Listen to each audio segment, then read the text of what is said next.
उसके बाद उन्होंने अगला क्वेश्चन डिस्कस करा, दैट वाज कि what is the scope of the compliance process, कि एक कंप्लायंस प्रोसेस का स्कोप क्या है, कि कंप्लायंस प्रोसेस के अंदर किन किन चीजों के बारे में चेक करना है। तो उन्होंने क्या कहा, केसी चक्रवर्ती जी कहते हैं कि इंडिया के अंदर जो बैंक है वो काफी ज्यादा प्रोविजंस के अंदर रहते हुए वर्क करते हैं, like banking regulation act, FEMA, RBI act, income tax act, PMLA etcetera, वो सारे के सारे क्या करते हैं, बिजनेस और बैंकिंग को कंट्रोल करते हैं। उसके साथ साथ आरबीआई क्या करता है, टाइमली बेसिस के ऊपर पीरियोडिक रेगुलेशंस लॉन्च करता रहता है। उसके बाद बैंक जिस लोकेशन के अंदर वर्क कर रहा है वहां के लोकल लॉज और उनके क्या होते हैं, लोकल रेगुलेशंस भी होते हैं।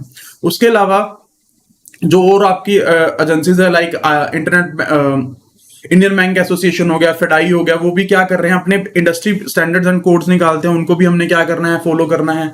उसके बाद ऐसे बैंक जो स्टॉक एक्सचेंजेस पे लिस्टेड हैं तो उनको सेबी के द्वारा दिए गए कंडीशंस या जिसको आप लिस्टिंग एग्रीमेंट बोलते हो उनका भी क्या करना है, आपको कंप्लायंस करना है, डिस्क्लोजर रिक्वायरमेंट्स को फॉलो करना है।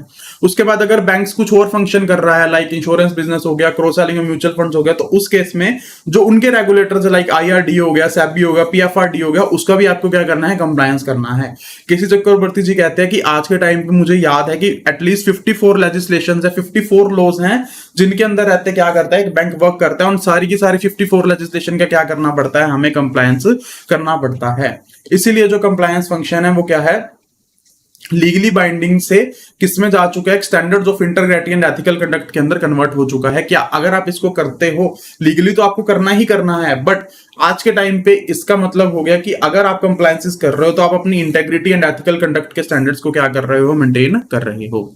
उसके बाद जो कंप्लायंस फंक्शन होता है बैंक का, वो सिर्फ बैंक के स्टैंड अलोन ऑपरेशन पे नहीं, मतलब जो बैंक काम नॉर्मली करता है सिर्फ उस पे नहीं, बट जो बैंक की सारी पैरा बैंकिंग एक्टिविटी, मतलब ऑल रिलेटेड एक्टिविटीज जो कि बैंक क्या करता है, बैंकिंग ग्रुप के हिसाब से परफॉर्म करता है, वो उसके ऊपर भी क्या हो जाता है, एप्लीकेबल हो जाता है। सो इसलिए there is a critical need for the management of compliance risk as a group level risk under the enterprise wide risk management framework, कि जो बेसिकली जो कंप्लायंस रिस्क है उसको क्या करो, ग्रुप लेवल रिस्क की तरह रिकॉग्नाइज करो, क्योंकि जो कंप्लायंस आपको क्या करना है, पूरे के पूरे ग्रुप का करना होता है। ठीक है। उसके बाद उन्होंने नेक्स्ट क्वेश्चन डिस्कस करा, that was what is the fall out of non compliance. Basically अगर आप कंप्लायंस का नॉन कंप्लायंस करते हो तो क्या क्या आपके ऊपर रिस्क आ सकते हैं। तो उन्होंने कहा कि अगर कंप्लायंस का नॉन फुलफिलमेंट होता है तो हमारे ऊपर काफी ज्यादा रिस्क क्या हो सकता है, पोज हो सकते हैं, जिससे बैंक की जो फंक्शन है उसके ऊपर क्या आ सकता है, काफी ज्यादा इफेक्ट आ सकता है।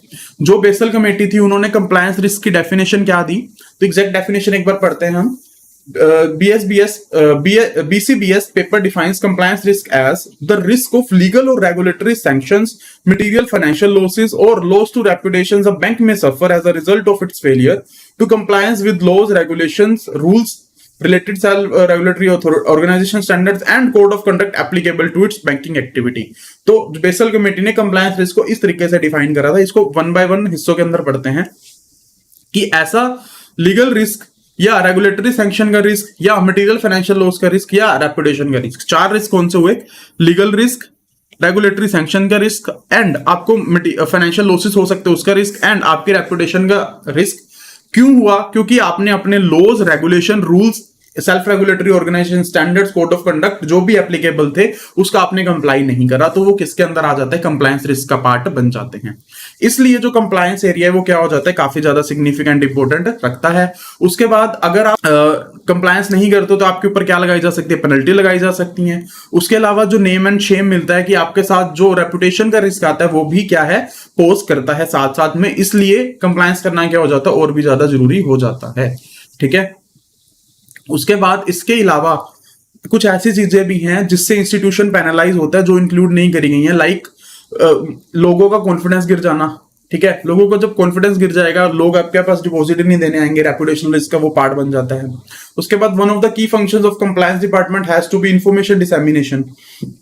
ठीक है, इसके ये बेसिकली क्या बात करी गई है कि जो कंप्लायंस डिपार्टमेंट है उसका वन ऑफ द फंक्शन क्या होता है कि किस तरीके से इंफॉर्मेशन डिसेमिनेट करी जाएगी, कि बेसिकली किस तरीके से जो फॉल आउट हो उसको क्या कर सकते हो, कम कर सकते हो। उसके लिए एक छोटा सा पैराग्राफ दिया गया है। उसमें क्या कहा गया कि आप इंफॉर्मेशन को किस तरीके से डिसेमिनेट करते हो उस पर भी डिपेंड करता है fall out of non compliance.